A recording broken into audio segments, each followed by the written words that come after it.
Terimalah salam hangat kami dari HKBP Kernolong, HKBP tertua di Pulau Jawa. Bapak, Ibu, dan Saudara yang dikasihi oleh Tuhan Yesus Kristus, sebelum kita beristirahat malam, mari kita mendengar firman Tuhan. Sebelumnya kita berdoa.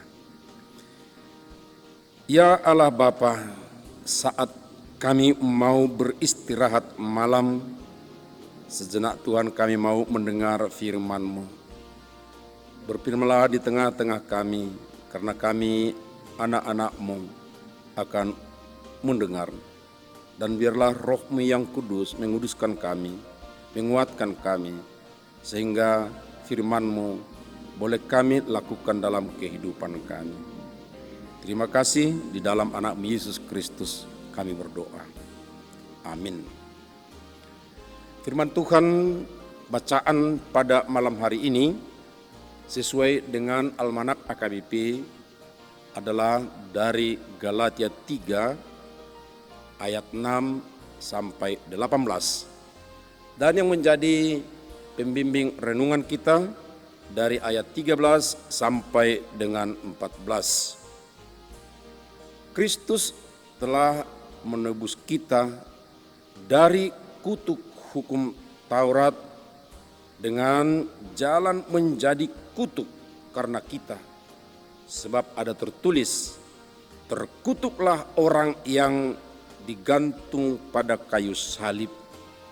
Yesus Kristus telah membuat itu supaya di dalam Dia berkat Abraham sampai kepada bangsa-bangsa lain, sehingga oleh iman kita menerima roh yang telah dijanjikan itu. Di dalam Yesus berkat Abraham sampai kepada bangsa lain. Secara lahiriah, orang Yahudi mengklaim hanya kepada merekalah berkat Allah yang diberikan melalui Abraham. Dan hal itu menjadi perdebatan besar sejak Yesus melayani sebagai manusia.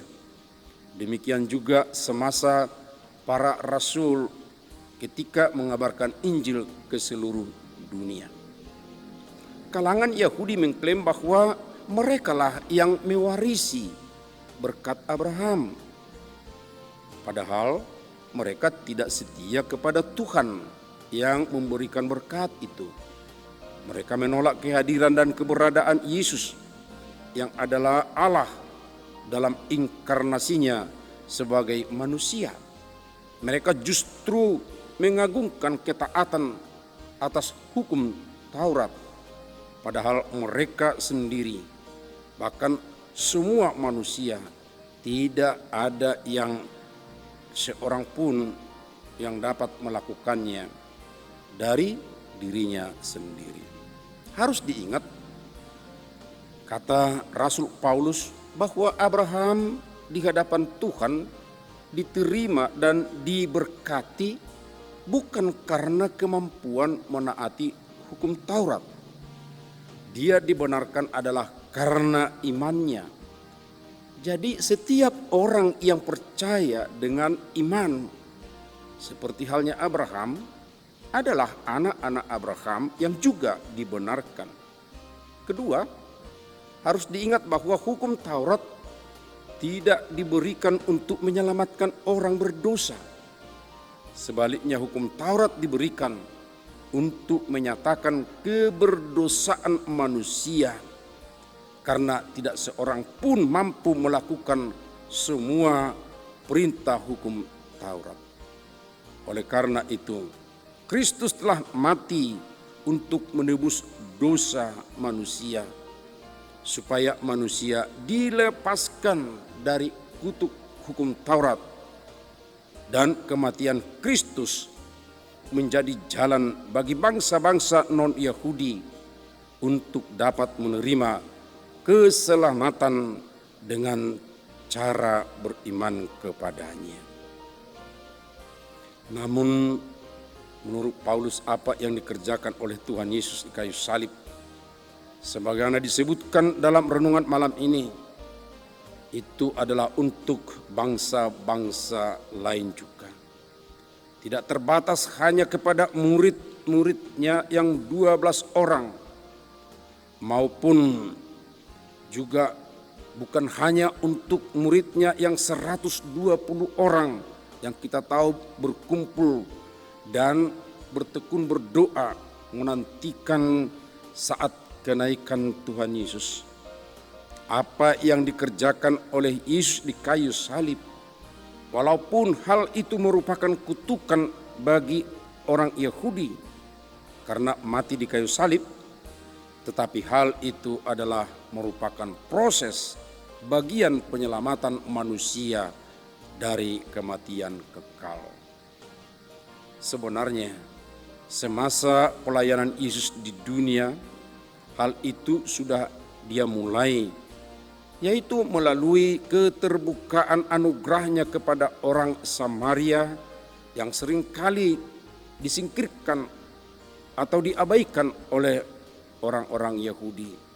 Tapi Yesus justru menerima, melayani, memberkati mereka. Tentu ini merupakan pintu awal dan teladan bagi semua orang yang melihat langsung pada masa itu, bahwa apa yang dikerjakan Yesus di dunia ini bukan kepada satu suku saja, dan memang terlalu sempit jika kehadiran Allah di dalam inkarnasinya menjadi manusia di dalam diri Yesus hanya untuk satu suku bangsa saja. Sobat renungan malam Shalom yang dikasihi oleh Tuhan Yesus Kristus, karena Tuhan telah memberikan keselamatan kepada semua bangsa, termasuk kita, maka kita pun sudah berada di dalam keselamatan itu, dan kita akan meneruskan keselamatan itu kepada bangsa-bangsa lain di sekitar kita. Mari kita teruskan. Amin. Mari kita berdoa. Terima kasih ya Allah Bapa. Kami diingatkan pada malam hari ini akan keselamatan yang telah Engkau berikan melalui anak-Mu Yesus Kristus. Dan itu bukan hanya untuk orang Yahudi yang sering mengklaim bahwa mereka lah yang menerima berkat melalui Abraham. Tetapi Engkau nyatakan bahwa apa yang pernah Abraham terima sebagai berkat adalah untuk bangsa-bangsa dunia ini, termasuk kami. Karenanya Tuhan, di dalam anak-Mu Yesus Kristus hal itu telah nyata. Kuatkanlah kami beriman kepadanya, dan pakailah kami juga untuk meneruskan kepada bangsa-bangsa lain. Berkati lindungi kami pada malam hari ini, di saat kami beristirahat malam, esok pagi biar kami segar kembali untuk boleh bekerja dengan baik. Terima kasih Bapa, di dalam anak-Mu Yesus Kristus kami berdoa. Anugerah Tuhan Yesus Kristus, kasih setia Allah Bapa, serta persekutuan dengan Roh Kudus menyertai kita malam ini sampai selama-lamanya. Amin.